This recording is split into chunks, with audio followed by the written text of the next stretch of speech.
Welcome back, YouTubers, to another Q&A with us, the British Fist. Catching! Choose a fucking hand, NJ. Come on, I am the white and honourable Mr. Parkin, the white and honourable, not right and honourable, and this guy sitting next to me is the left and honourable Mr. NJ. What's up? Subscribe or above, like this video, and comment any thoughts you have on the questions we've answered down in the comment section below. Make sure you contact us in the link in the description box below. Yep, and also you can contact us in our YouTube inbox to give us questions, and also do it via comment section below, facebook.com/BritishFist, or on our Twitter, which is @BritishFist, with the hashtag BritishFistQA. So keep getting your questions sent in. We've got a lot of them to get through, and we're not going to get through them all in this Q&A, but we'll try and get your question answered as quickly as possible. And this is the week right before we hopefully, if we can get him here, for the Terminator Nj to make his appearance, to answer all your questions. So keep the last few coming in, and we'll see what we can do. Yeah, this is the last chance you have to ask questions to Terminator Nj, and you can ask some good ones, guys, because I want answers from him as much as you do. So we don't know, is it him? It's an it, really, isn't it? Let's face it. So yeah, let's go into the Q&A. Keep sending us your questions, etc. Thank you very much. You make these videos very enjoyable, and we've got some good questions lined up for this one, brother. Gex Plan.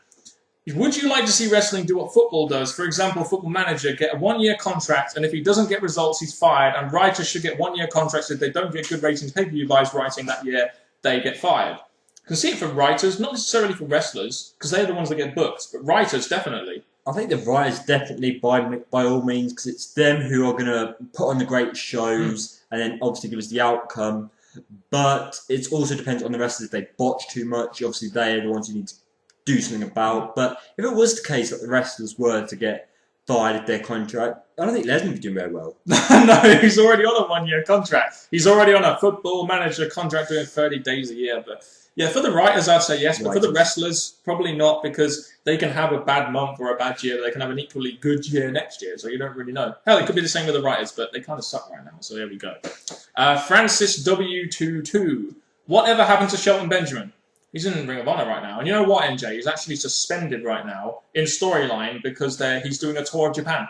So that's what happened to Shelton Benjamin. Once a promising Money in the Bank winner, or promising maybe main eventer, now in Ring of Honor, in a company which is to shit. The sad thing is, I still think he is someone that could benefit by going into like TNA. The WWE could accept him, but maybe not. I do see him much worthy more than ROH. Yeah, could you ever see Shane McMahon returning as GM? No, because not to WWE. No, because he's part of a bigger he's part of a company, and he's not going to want to be in the company unless Vince McMahon steps down. So.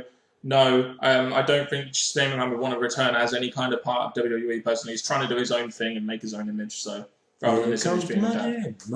Well, the money is going to him. Apparently his business is doing very well. How did Undertaker stay so popular over the past 20 to 25 years? I thought he was going to stay a heel till fans started cheering about the dark side.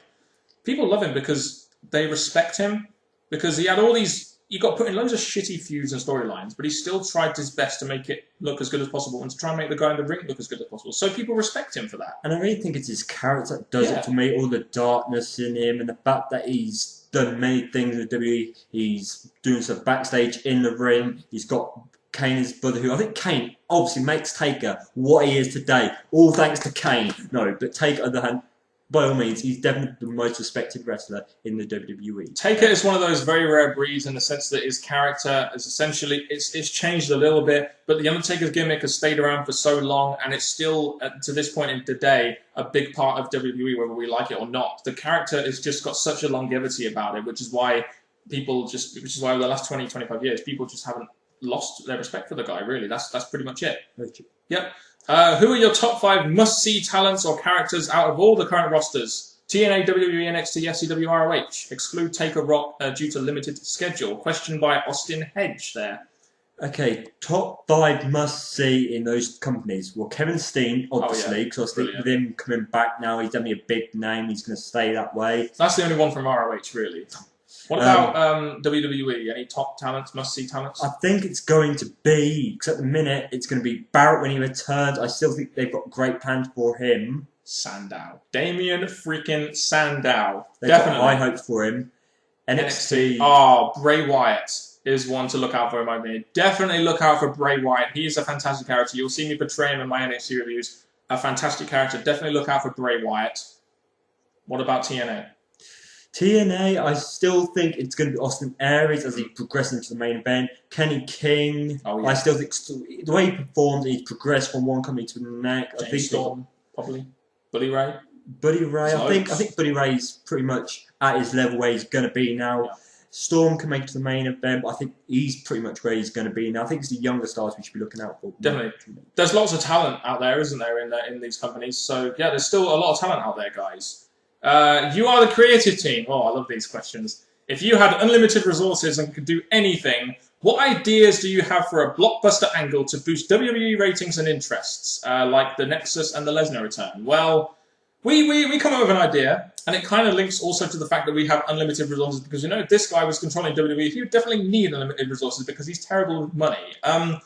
Basically, we'd have it with the lawsuit that Heyman has over WWE. Yeah, 2 of them. And we would have it to the fact that after SummerSlam, Heyman somehow takes control over WWE using the law and using lawyers and stuff. That would be pretty damn cool, wouldn't it? If Heyman's correct by Lesnar's going to take out Triple H and end his career, I think for a period of time we're going to have Heyman return, which I'm thinking they could have him take over the company until WrestleMania and possibly, I know you don't want to see it, Triple H vs Lesnar 2, where Triple H regains his control again. I don't know, there's just a way I think they could do that at a big angle, go to WrestleMania. It's very hard to create just something off the top of your head that in a couple of minutes, but that would be a decent angle. Plus, you could maybe even have Paul Heyman side with CM Punk or something in his heel turn. Maybe an idea there, I don't really know, but that would be an interesting angle. Heyman manages to take control of the WWE and Raw brand somehow. Especially for the end of the year, yes. Yeah, and Heyman is an entertaining character, and we know he can book, so that would be a decent idea. No, question 3.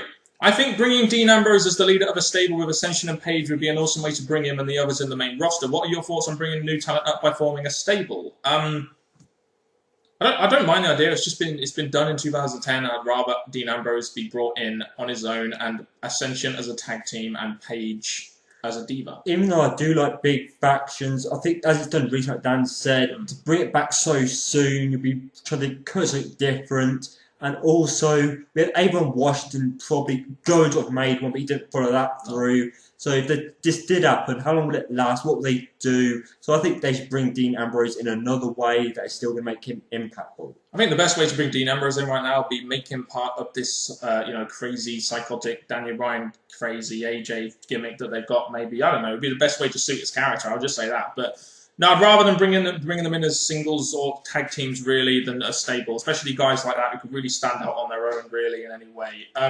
Jericho Rocker 1234. This question might get a lot of heat, but he has his opinion, and he's entitled to his opinion. Why is Rock and Austin WrestleMania 17 considered one of the greatest WrestleMania matches of all time, when really it was a messy, sloppy, booked-over affair, and both their WrestleMania 15 and 19 accounts were much better? It's a rather... a lot of people believe that WrestleMania 17 was the best match. I think we're both of the belief that was the best match as well. I didn't like the ending and what it did for the Attitude Era, but as a match, I thought it was pretty good. I think it was a pretty solid match, a match that fans wanted to see at Mania, and the fact they did it, they gave it to us, put on a great match.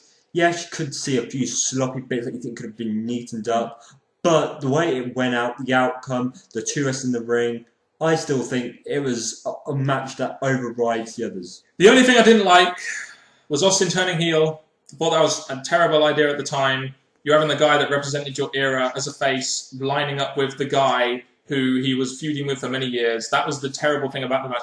As a match and as a dramatic ending, it was good, but I didn't like what it led to with Austin being a pussy, aligning with Triple H. We just had a great match of it, No Way Out, and it just didn't work, in my opinion. The ending didn't work. I can understand where you're coming from, Jericho Rocker. I really can, trust me, but I thought the match was very good, but I didn't like the way it ended and what it led to. No. Basically, that's all I'll say about that. Will Cena retire in the next 5 years or not? Probably not. There's a way, he's got a nickname for a reason. He's Superman. Whenever it comes his way, it's going to make him still look unbeatable. So 5 years is a short period of time for Superman, so no. Yeah, and plus, let's face it, are WWE really going to be able to get a star to replace him in 5 years? Maybe Ryback or Alex Riley? I don't really know, but are they going to... The first thing they need to do is try and find a star to replace John Cena. And right now, I don't see them creating a star like that. So I see Cena being around for a hell of a long time, really, from now on, because I think they're going to fucking well need him unless they create new freaking big stars. Let's move on, shall we? Yeah. Anything involving Cena, we should just move on from, really, shouldn't we? Sweet Latte 18. Hello. Hello, Sweet Latte. What was your most embarrassing moment you have ever had? Do you want to... I got mine. Do you want me to say mine? Go ahead. I might as well put it out on the internet. Basically, what happened in year 7 is we had like a sports presentation thing, and I wasn't really listening, and the teacher called out the name. I believe it was Danielle at the time, and my mates kept saying to me, "Daniel, you've won, you've won, you won." So I went walking up to the front of about 300 to 400 people, and I got up there, and they were like, "No, this isn't your award." So I had to stand and walk back to my friends, embarrassed with a red face, because they called out Danielle, and I went up being called Daniel, and that was probably the most embarrassing moment I have ever had to suffer in my life, and really emotionally traumatized me for the rest of my school years. And he's a public speaker, as you can see on YouTube. But now let me just make my point, because I thought when I was saying this, I was younger, yes, it's not bad when you're a kid, because things happen, but we went shopping. And this particular shop had their glass windows sparkly clean. My mum went into the shop, like she does, went to the counter, and I thought, she's taken a while, I'm going to go and find her. So what I ended up doing was running towards the shop, and there's a door and the window. And I just thought, okay, I'm going to run. And I ran into the glass window and fell back and thought, damn, that's not meant to happen. So I did it for the second time. That was definitely better than mine. That's NJ's most embarrassing moment. Will you ever be able to look at me and NJ in the same eye? I don't know about you, my face has gone so red because not only was that an embarrassing moment for me, but yours was so funny, NJ. I'm surprised you never told me about this before. That was hilarious. I'm saving it for the big Q&A. Let's move on. What was your favourite WWE/WWF Diva moments? I wouldn't count this person as a diva, even though he had long hair. Edge and Lita having sex in bed. Beautiful bed it was, in front of the millions and millions of people. Yeah, that was a really good diva moment. What about the cat revealing us to our lovely perky boobs in, I think it was 1999 or something? Or what about, Mae Young winning the swimsuit contest at Royal Rumble 2000? How great of a moment was that? Okay, there's that. There's Sable, you know, she used to strip herself in front of Vince McMahon and all that. Very nicely done there. What about Dawn Marie and Tori Wilson having that lesbian scene backstage? Hey! And there's, when Triple H is in the ring, there's someone in the audience, a woman just stood up, lifted up her top board, Triple H. Oh, wow. You know, and she should be a diva, but she should have been. To be honest with you, have you noticed how all of these diva moments have either got lesbian insinuation or, naked insinuation? Okay, let me pull us out of this. When Vicky Guerrero did a frog splash. Mickie James beating Trish Stratus at WrestleMania, I believe it was 22. That was a great WWE Diva moment there. We will move on. Just shame we don't really get many moments right now. Late Call was probably the last big WWE Diva moment we had, apart from Karma. Who do you think should induct Rock into the Hall of Fame? Stone Cold Steve Austin. Just because they've had the big matches. When you think of Rock, you think of Austin. When you think of Austin, you think of The Rock in some ways. So they would be a perfect person to do it, yes. I think Mick Foley would be a good one. Another person, yes. Purely because, they have history together, Rock and Sock connection. Mick Foley, Austin, two good guys. Someone from his family would be a good person to induct him. Really, any of those guys. Why do you think Rock and Chris Benoit feud was so underrated? Because it was at a time when Benoit was just coming into the WWE. Whoa. They feuded. Yeah, I know, exactly. Was it Unforgiven 2000? I got the DVD, but it's because that was when Benoit first came in, and it wasn't like Rock was a big player at the time, and that's basically why. I can remember some video packages I think we saw on recently, so they did do it in a pretty nice way, but I think it weren't standing out as one of their top feuds. Scott Forker, what football team does Mr. Parkin support? I'm a United fan. So am I. I know it's a bit early, but what do you think? Who do you think should win the 2013 Royal Rumble? I'm thinking at the moment probably Barrett or Rhodes, but I know Rhodes won't win because he isn't ready. When will he be ready? So do you have Barrett winning the Rumble like me? Two questions there, I guess. We'll do one. Barrett, I think that even though before the Royal Rumble, because he's returning soon, I think he may find a way of getting before the Rumble. Hopefully. But if he doesn't, then the Rumble would definitely be the way for him to go. I think Rhodes and Barrett are two options that WWE can have win the Rumble. As for Rhodes being ready, to be honest with you, I think with the way WWE were pushing him, he would have been ready to win the Rumble by the Royal Rumble if they kept pushing him, but it seems like they backed down on it a little bit. And I think Cody Rhodes is screaming out, I'm ready for this, but I think the WWE have all these other ideas coming up in a way that it's being delayed, so much is going on. And backstage politics, of course, as usual with WWE. Deep in everything. Deep in questions as well. What are What are your top favourite bands, or what is your favourite genre? Mine's punk rock. Do you want to go first? If I had to go favourite band, there's two that stand out for me, which is Evanescence and Bon Jovi. Yeah, for me, my favourite bands, I'm a death metal / metal guy, so for me, I've always been, Green Day have always been my favourite band, and also Metallica have always been one of my favourite. I've also, Papa Roach is another favourite band of mine. I've always bought their albums. Good Charlotte is another favourite band. I always buy their albums. Basically, any band where I buy all their albums are considered big favourites for me. Well, you came with about three. I'm going to come with one more. Metallica is a great favourite of mine, but another one would be Dishwater. Yeah, who? Dishwater, one of my favourites who sung my theme tune before I changed it. Okay, sorry, I just didn't really know. I didn't really recognise the name. Sorry. How did the British Fest intro come around? Is there a backstory behind it? Same as how did the famous NJ What's Up and Kaching come around? We have an intro. We do, yeah. We did it just about, you know. I know, yes. It was random, wasn't it? It was just in the first video. Evolution with the one we got now. Yeah. It's just because we are the evolution of YouTube. So that's the way we just thought, yes, make perfect sense. Yeah, and also with the What's Up and the Kaching, it just happened randomly. Like in the first video we ever did, you'll see NJ do the What's Up, and the Kaching thing was just a thing we kind of just did when we became British Fest, pretty much. And me and Archie are secretly best friends. We go out drinking all the time. We just thought, you're a guy who I could pass this on. Then I thought, no, I'm just stealing it from you, mate. So are you both best friends with Little Jimmy then? Oh, Little Jimmy's one of our best friends. He does all this stuff for us. What about me? I'm supposed to be your best friend. But anyway, what is your least favourite storyline in all time of wrestling? Katie Vick. Oh. There's that one which was pretty bad, but I'm going to say every storyline that there's Cena getting fired from because it never freaking works out. There are so many bad storylines. You give us your thoughts in the comment section. I really don't want to talk about them. What are your... Nutty Rot Chick, another girl that we do enjoy watching on YouTube.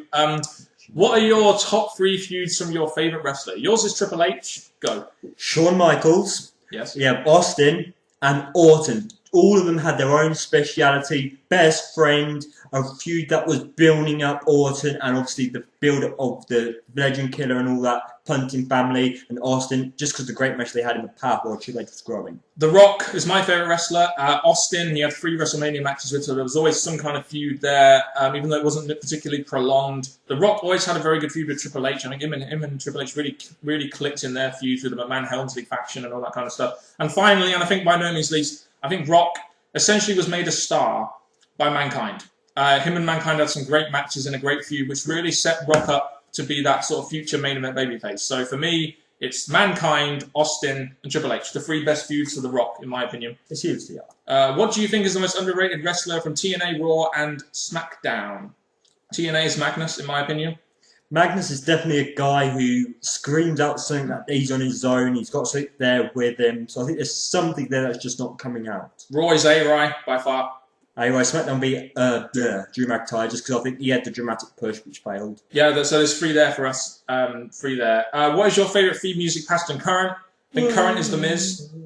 For me, current is The Miz. What's yours? Current, I'm going to say, if I had to take away Triple H, because he's had it for so many years now, current, I'm going to say it would be someone I listen to and I enjoy, I want to hear it again. I would say it's The Miz, but...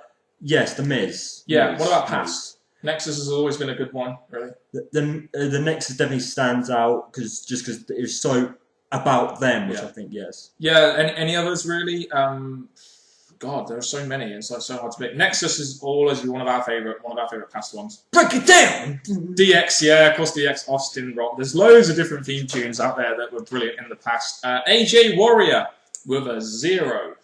Oh, this is a great question. We'll have fun answering this. What would you hate more if this were to happen? Not saying it ever will, hopefully. Hopefully it never will. Rank these by however much you hate them from 1, 2, and 3. Number 1, Heath Slater is the #1 contender for the WWE Championship. Number 2, if Capital Punishment returned. Number 3, a TNA World Title feud between Eric Young, Garrett Bishop, and Robbie E. I immediately say number 3 is the worst because you know that either Eric Young, Garrett Bishop, or Robbie E are going to take the title, but if Heath Slater is the #1 contender, you know that there is a possibility he won't. So is number 1, you're saying that is the worst that you never would like to see happen? Yeah. Okay, if I say that, I would say number 1, just being the worst, I do not want to see Slater going for the World Heavyweight. Number 3 being number 2, and I just don't really care about Captain Punishment. Bring it back to paper, it's not really going to affect what match they have, so yeah. No, it's just... If you have a TNA World Heavyweight Championship, I mean, you know that either Eric Young, Garrett Bishop, or Robbie E are going to win the World Heavyweight Championship in TNA. That's why it's the worst. Heath Slater is the number one contender. I don't want to see it, but at least the champion will be far better than Slater and probably beat him for it. Capital punishment, it's bad, but you know, it's like not a ridiculous thing if you think about it. 3-1-2. It's definitely 3-1-2 in my opinion. Anyway, you might have yours, but 3-1-2. 3-1-2. 3-1.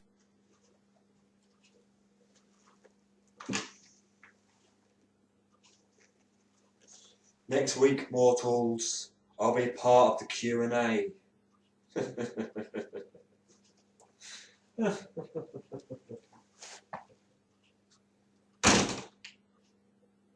It's been another Q&A from us, the British Fist. I know these Q&As gone very long, but we're trying to get through all your questions as quickly as possible, as we've had literally pages and pages and pages to answer, and it's very hard for us to get through. So yeah, let's do this shit. Do you want to provide an outro for us, NJ, while also plugging Terminator Nj's up-and-coming appearance? Well, people, it's been another Q&A from Mr. Parkin and me, NJ. The next one is going to have a special appearance from the guy we've all been waiting for, the one we've all been waiting to hear from, probably giving us the excitement that we all need. Yeah. It's going to be Terminator Nj. So keep the questions coming for one more week. Until next time, YouTubers, goodbye.